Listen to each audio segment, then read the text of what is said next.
Hello everyone, this is Pranavi. I'm a 12th grade student and I'm a student intern at Asha Infinite Foundation. I've been working with this organization for a year now and my experience so far has been really wonderful and have learned a lot. So today, on the occasion of National Reading Day, I'm interviewing our honorable trustees, Mr. Ramana Kumar CSV, and who is a General Manager, Corporate Treasury at Wipro Limited, and Dr. Harikaran AG, who is a professor and head of Department of Public Health Dentistry at RV Dental College. We at ASHA heartfully welcome you for this interview, and we thank you for taking the time from your busy schedule, especially on a Sunday evening. No, that's just fine. Thank you for inviting us. Thank you. It's a pleasure, Pranavi. So we're doing this on the occasion of National Reading Day. National Reading Day is celebrated in the honor of P.N. Panikkar, the father of library and literacy movement in Kerala. This began as a movement to promote culture of reading and to inculcate the habit of reading and promote and instill the love of books among school children, youth, as well as the underprivileged population of the country. We've heard a lot about your love for books. We've heard that you're great readers and have read books from all genres with no barrier for any genre or a particular author. So we're very curious to know what drives you to read and what's your passion for literature.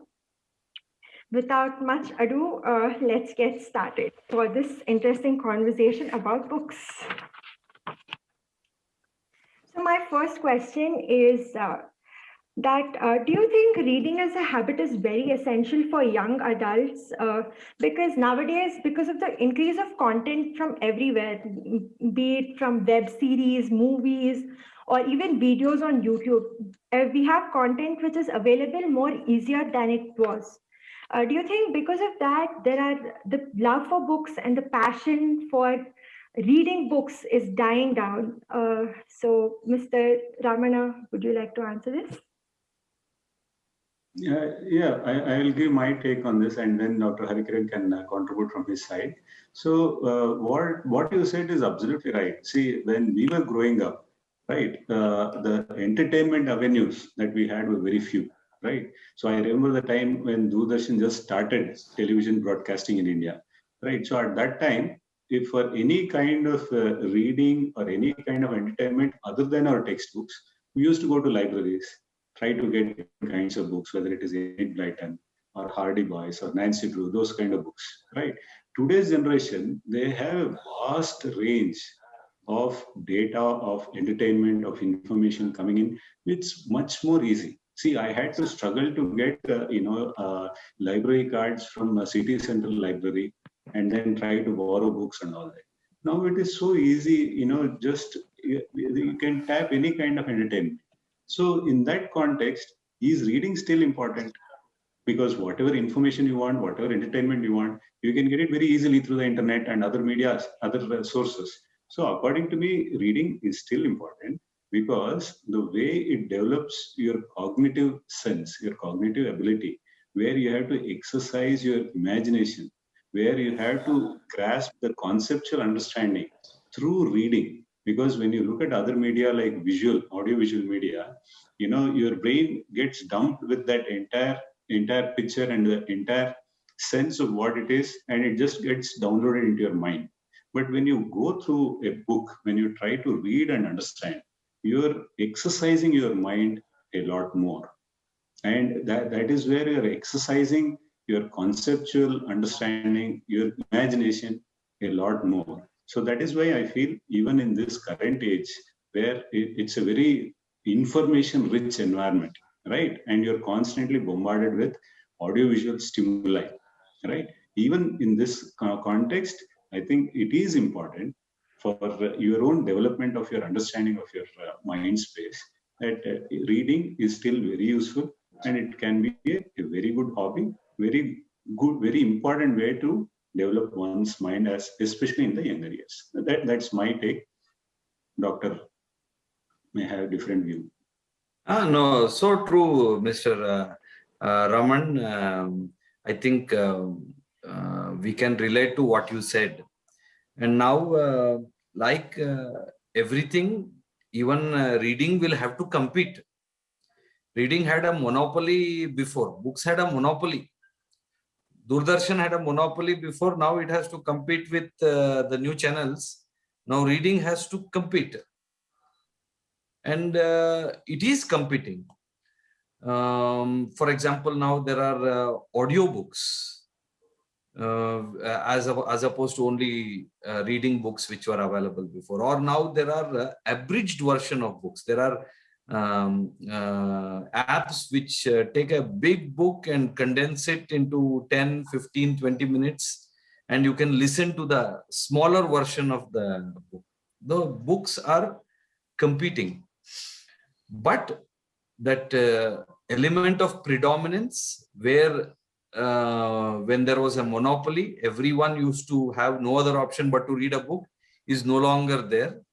So there will be a small section of the population who will read, and a large section of the population who will not read, who will probably prefer Instagram or an audiobook, or YouTube or other methods of entertainment, as Mr. Raman said.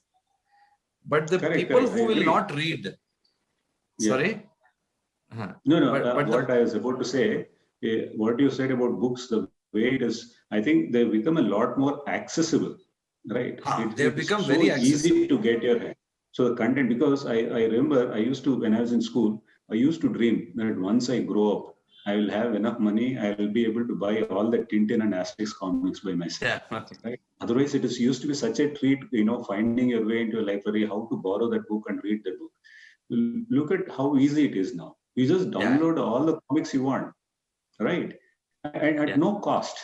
So these, as Kiran was saying, it's so much more accessible. But of course, access is one thing, and the interest and to go out and read those books is a different thing. Well, I always tell my daughter is a very avid reader. She just consumes books like mad. And I always tell her, like, you imagine that you had chocolates and you love chocolates, but you've never had a rasgulla, right? The beauty and the taste of rasgulla you will miss. The same thing, if you are listening to YouTube or seeing videos, amazing. That's also amazing. That's also beautiful. But you're missing the taste of a rasgulla if you have not gone into the world of books. But unfortunately, the number of people who will be able to taste this beauty is going to probably reduce. And there'll be one small group who will love it, and a large population will love the new media. And books have to compete. Rightly said, from the present generation, I have always found books to be more entertaining than any other form of media, because there is something that holding a page and flipping a page gives you more joy than maybe going to a next episode of a web series. My next question is to you, Dr. Hari. Which is the first book you remember reading? The book you just picked up and then it threw you into this wide world of pages and you just couldn't stop. We were all the Enid Blyton generation. I can't remember the first book, but it was in that genre of Enid Blyton and Famous Five, Secret Seven. That is what is my first and earliest memories. And it is a little unfortunate from one point of view, that it was not a Chandamama or it was not our own literature. It was English driven. And to this day, I regret that the beauty of our ancient literature and our comics, we didn't enjoy as much. I'm one of those people who are a little more English driven. So that is my earliest memory, that Faraway Tree in Enid Blyton. Those are the books, my earliest memories of books. Mr. Ramana? Yeah, I think we're very similar, but I do remember, reading Chandamama. Chandamama in Kannada, we used to read and we used to eagerly look forward to. And I remember once the month changes, it used to be a monthly magazine, right? I used to keep running to that newsstand fellow, Chanama Banta, Banta sir, Banta, Banta. We used to eagerly look forward, when will we get the next issue? Because those series will be there, you have to continue it. I think Tinkle also, right? Tinkle also is early came memory. later. But those are also Amar Chitragatha, that series. Amar Chitragatha. That house has produced wonderful comics actually. Amar Chitragatha to this day is one of the thing that can present mythology in a very interesting and captivating way I have found, and I have loved to read the entire series like in a day just to finish it and feel good. Good. Pranavi, so you read the digital Amar Chitragatha or the... I had the book set. You had the book set. Nice.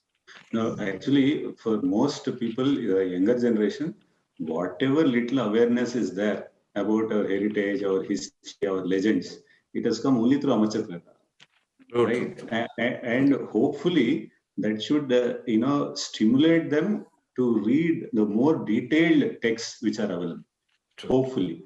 And I don't know how many do that, but even then, at least if you have read Amar Chitragatha and you remember something about that, that also is a very good thing.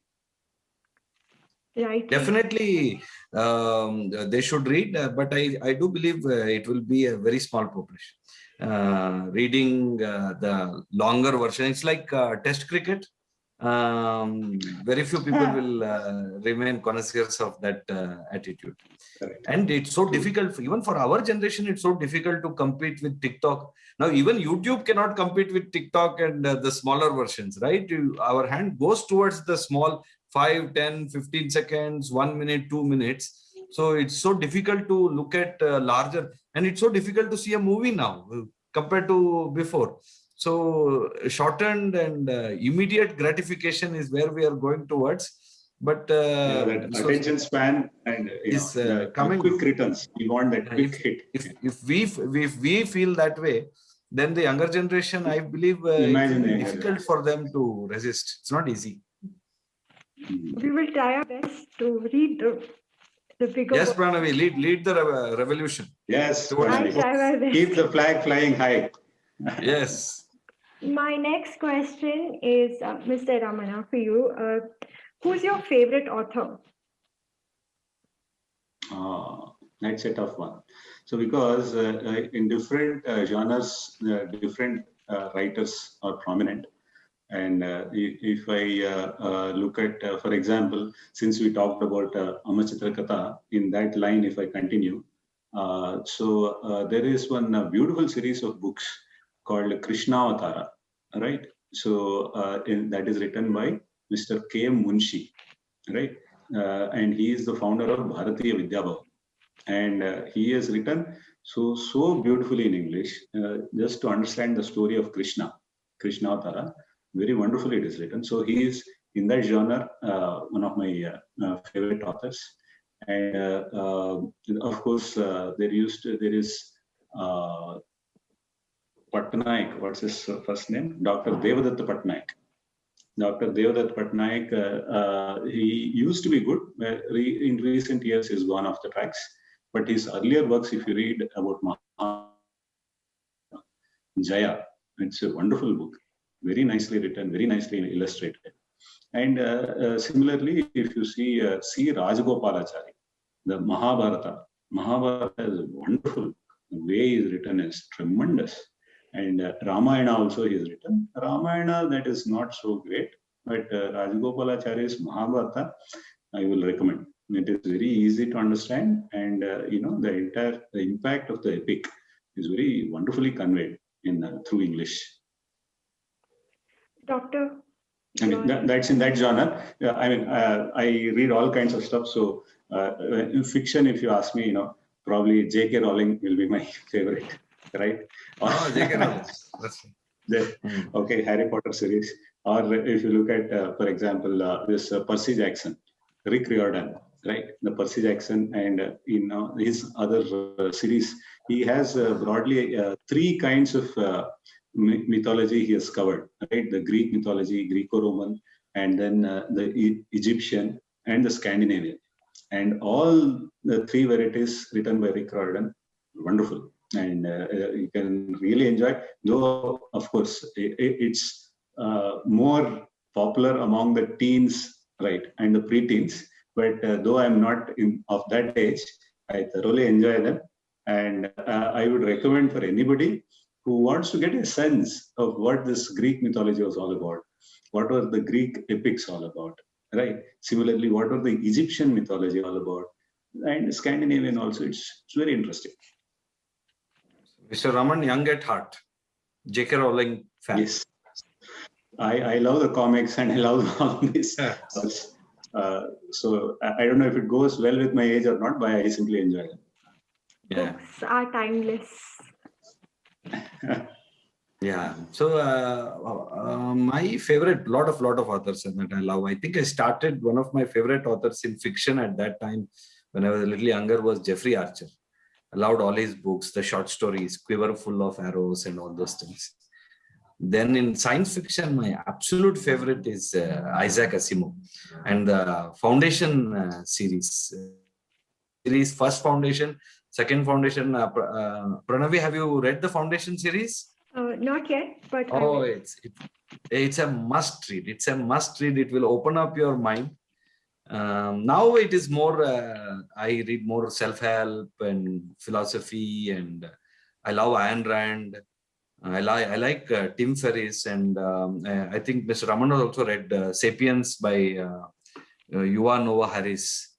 Oh, super! That's a beautiful Very book. impressive. And *The World is Flat*, Thomas Friedman. And I love this one. I think, Mr. Raman, you should check this out. It's an absolute must-read. *Tipping Edge*, Malcolm Gladwell. Yeah. And this one, some philosophy books, Benjamin Franklin. So lot of favorite authors. Yeah, there are a wide range in history. And since I'm in markets, I read a lot of market-oriented books like Warren Buffett and George Soros, those kind of books. And history, Shashi Tharoor has written a wonderful book about the British Empire and the damage they caused to this country. Right? And these are things which I'm afraid our history, the way it is taught to us, is very, very, very poorly done. And there are a lot of books on history. And now, of course, on YouTube also you find very, very interesting videos about history. So yeah, a lot of books there which are quite interesting there. Moving on to our next question. How do you choose your books? Like some people like to choose their books based on reviews or by suggestion, or do you just randomly find a book and start reading? Oh, so the way I choose books is I have subscribed to Audible. So I will usually go by the genre, and in that genre, the most popular or the one which has won an award. And generally, I also take suggestions from friends, ask them the question, which is the one book you feel that somebody should not miss, something like that. So it's a combination of factors. And I also feel that the beauty of randomness should not be lost. So if you just try to go with one type of selection of book, then the hidden gems sometimes we will lose. So I have I listened to the smaller version of the book. There is an app called Blinkfest, where they take large books and make it into 10-15 minutes. And I have not subscribed for it. It's a paid app, but every day they give one free book. And it's a random book. You don't get to choose. They will choose randomly. And I love that randomness, that sometimes it is philosophy, sometimes it is self-help, sometimes it's about women empowerment. And those are traditionally books which I would not have probably read. So I like to, explore and reach, be surprised when you get a beautiful gem when you don't expect it. That's the method I like with the limited books that I'm able to read now with time constraints. Mr. Ramana? Right. Yeah, I think if it's also a question of what environmental stimuli you find around you.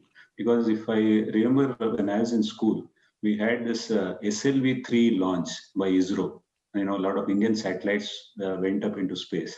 And this was when NASA also launched the space shuttle, right? So that was the time which we are all very fascinated by what's happening in space, right? And that led me on to, you know, books of science fiction, for example, Tom Swift, right? And then Isaac Asimov, Brian Aldiss, right? Arthur C. Clarke, these kind of science fiction authors, Dune series, right? Brian Herbert. So these are the kind of things, you know, it depends what stimulates. And if you look at what's happening in the world around us, it's amazing. I mean, you see the private sector billionaires building and launching rockets. You know, this guy, the Amazon founder, Bezos, he is talking about, you know, like a vacation, he's going up into space now. These are unbelievable things which we only read in science fiction 30 years back. So there are really amazing advances happening. 30 years back, nobody would have, 30, 40 years back, nobody would have imagined China will send a rover to Mars, right? So China was as dirt poor as India.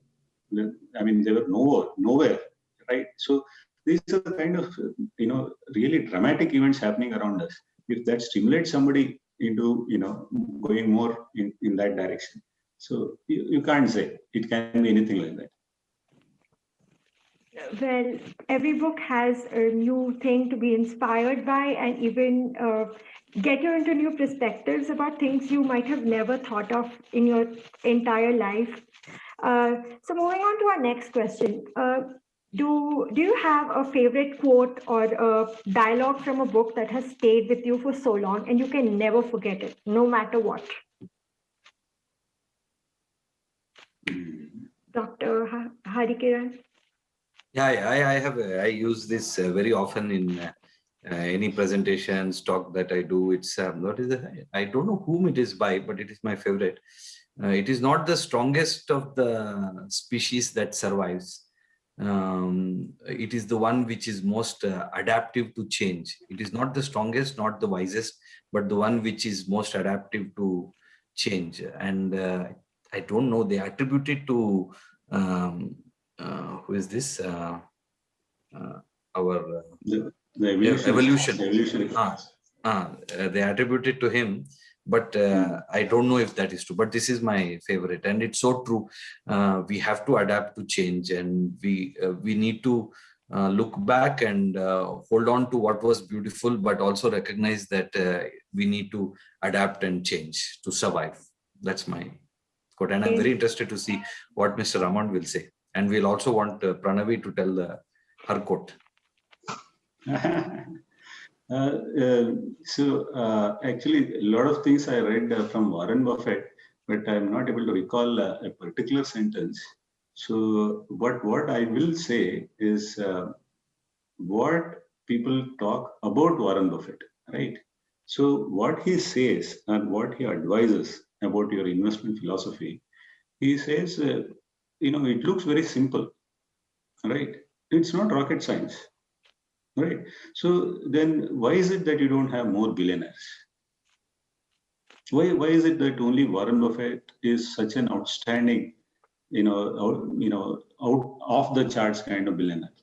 So when other comments have come about Warren Buffett, it says, simple is one thing, right? You may be able to understand what is being said, but implementing it, right? It may not be easy to implement. So simplicity and complexity is a different thing. But simplicity is complicated. Simple ideas or simple philosophies. It may sound simple, but it requires enormous discipline to actually implement them. So the simple thing may be difficult. So that's something we have to keep in mind. So in the way that we think and understand and what we try to implement, right? Sometimes complex things may be easier to do, but simple things to actually implement over a period of time in a way that will improve your life, okay? And that will, let us say in simple market terms, enhance your wealth, your net worth. It may not be so easy.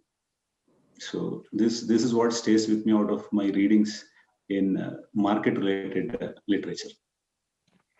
Well, the only thing I can remember is J.K. Rowling's Harry Potter. I think it's in the fifth book where Harry sees the phoenix. No, second book, when Harry sees the phoenix on its dying day, when it falls into ashes.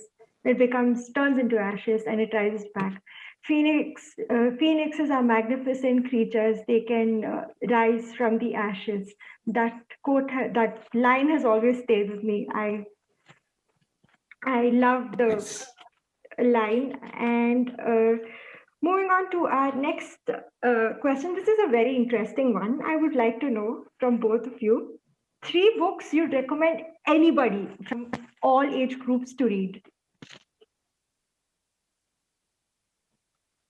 Well, from the spiritual or the our heritage literature, as I mentioned, Krishna Avatara by K.M. Munshi, Bharati Vidya Bhavan. I can recommend to anybody of all age, school kids or seniors, super seniors, anybody can read. That is one. People interested in markets, right? Intelligent Investor by Benjamin Graham, right? Which is edited by Warren Buffett. That edition is outstanding, Intelligent Investor.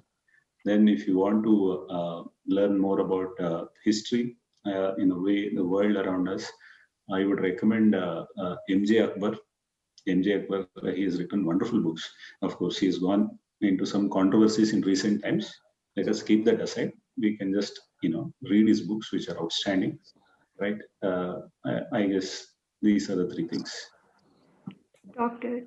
Harikar. Okay, so I would suggest I'll give one for the children. Either Hitopadesha or Panchatantra. The entire book series, it is a must read for children. And for adults, I feel one is to get your understanding of the philosophy of how life has evolved. Sapiens is a must read. Sapiens is a must read. Yuval Noah Harris. It's absolutely probably gives a paradigm shift of how you look at evolution of the human kind. And the third book I would recommend very strongly to all parents, especially who are having youngsters at home who have to take career choices, direction of life choices. Thomas Friedman, The World is Flat. These are 3 must-read books in my mind. So many my books are coming as we speak, but these 3. And I'll take 4, okay? The 4th one also I'll say. Foundation series by Asimov. Yes. Must read. Yes. I have a full collection of Asimov books, one of my favorite authors. And those, if you want to start something in science fiction, there is no better author. No better. I'm just wondering if Asimov Foundation series is what is the appropriate age to start it? I'm just thinking. High school is fine. High school? 15, 16? 15, 16 is fine. That's next on my read list because such great. How old are you, Pranavi? I'm 17. Then you will enjoy it. I will surely add that to my read list. So one more question I missed was, which is your most loved classic? The book you find timeless and you can pick it up and read it anytime you like. Classic in the sense, we used to very avidly follow all the English writers, right? And, I used to read all this Classics Illustrated. I know comics used to come in one series. So I would read that. And then some of them, I went and read the original books. For example, Treasure Island or Kidnapped, right? So if you are talking of those kind of classics, what are called classics from English literature, I think probably the best book is Great Expectations of Charles Dickens. It's not for children reading or younger person. It's a little bit heavy, but I would say that is one of the all-time classics that you can read. I'm just wondering which classic. I can't think of any classic which I go back to again and again. not from the traditional literature. But my favorite book I can read many times is there's a book by Robert M. Persig, Zen and the Art of Motorcycle Maintenance. That is one book which I can suddenly take, open it in between, read it, and then get back. That's my go-to book often. That's my only book which I go back again and again. Not a traditional classic, but. My last question to both of you, do you want to add anything for budding readers or young readers who just want to explore and fall in love with books? No, I will say this, people are very familiar with the internet. Go into Amazon, just look at all the variety of books available, right? And you find good reviews, and you can even read some parts of the book for a few pages. So, see, these are the luxuries. People from an earlier generation will understand this is so precious, because earlier we used to go around the bookshops and the second-hand bookshops in Bangalore trying to see which are the books available. Now it is so easy. So what I suggest is just explore the internet in Amazon. That is very easy, very simple, and just try to taste different kinds of varieties. For example, if somebody is crazy about sports, cricket has a wonderful literature, wonderful. The kind of books that are there in cricket, no other sport will have, right? So, and you can get a lot of life lessons from cricket, I can say. And you get good books there, right? Science fiction. It's very easy. To see what books are there. Or you want to go back to an earlier mode of exploration, please visit all the bookshops in Bangalore. Go to Gangaram's, MG Road. Go to Sapna Book House. Just browse. Just go through. And in the malls also now, which are the bookstore chains now? I think there's Crossword and there's Crossword. Yeah. So Crossword, usually what happens is nowadays, the book buying stage only comes, when I'm traveling somewhere in the airport. I go to the airport, then I see a bookstore. Then I say, I've not seen books for a long time. Then I go buy something there. So, go to bookstores, just browse around, just explore. That is the easiest and simplest thing I can think of. But the net is there, of course. Dr. Harikiran? Well, very nicely said by Mr. Raman, but I have two suggestions which which all the young readers should definitely consider. One is, when you're young and when you have time, somehow it's a little more easier to get time, especially for long books. But as you grow older and life just catches up, a lot of us won't get time to read. Although you're passionate about it, you'll not get time. So I would suggest put in one habit where at the end of the day or every Saturday, Sunday or something, some sort of a routine where 30 minutes to 45 minutes every day you sleep with a book, right? Don't overdo it, but have some routine so that when you're older, you don't lose this beautiful habit. Right now, I have no time and I regret it so much. So I try to listen to audible books, but reading books and hearing books are just not the same. That is one suggestion. Second, I feel this a lot also, right? When you read English literature, your mind is exposed to one way and philosophy of thought, right? Which is right or wrong is a different issue, but one philosophy of thought. So get exposed to different literature, especially our Indian literature of Sanskrit literature, Kannada literature, Tamil, Malayalam, and Greek literature, Mexican, Latin, that concept and the philosophy is itself totally different. It's like getting stuck with bread and bread-based items. You may enjoy it, but there is so much culinary experiences which you can have all over the world. The same thing applies to literature. Their thought process, and the different civilizations, the Japanese literature. Now that is difficult because we don't know the language, but the advantage of modern civilization is that you are getting translations, you are getting digital versions of the book, right? I would, a person who loves and enjoys book, that is one taste that they should, the exotic taste of other literatures, and not just stuck to our traditional English literature, because we are all generally, English driven people, right? In that only we check out the literature of sports or science fiction, but still it is one mindset, right? It's one thought process. Contrary thought process are not exposed. So that is one suggestion that I would give, because it's so beautiful, the other literature. Good point what Dr. Kiran is saying, because when I was in my college days, these Russian books used to be very popular, because Soviet Union was still there, very strong, and India was very close friends with Soviet Union. So we used to get a lot of Soviet books, Russian books, very cheaply, right? Dostoevsky, Chekhov. Yeah. So these kind of books, I mean, they're quite different in outlook and mindset as compared to English literature. Just chatting like that. You go on. What are the other things? Yeah. So my question was, Dr. Kiran was speaking with your suggestion for young readers when you said that they have to explore content from all over the world. It was very rightly said, because with new perspectives and with new authors and their perspectives, we change our perspectives with time, and the suggestions and readings for books changes with time, but maybe a different approach with a different backstory and perspective is always a good thing to learn and enjoy.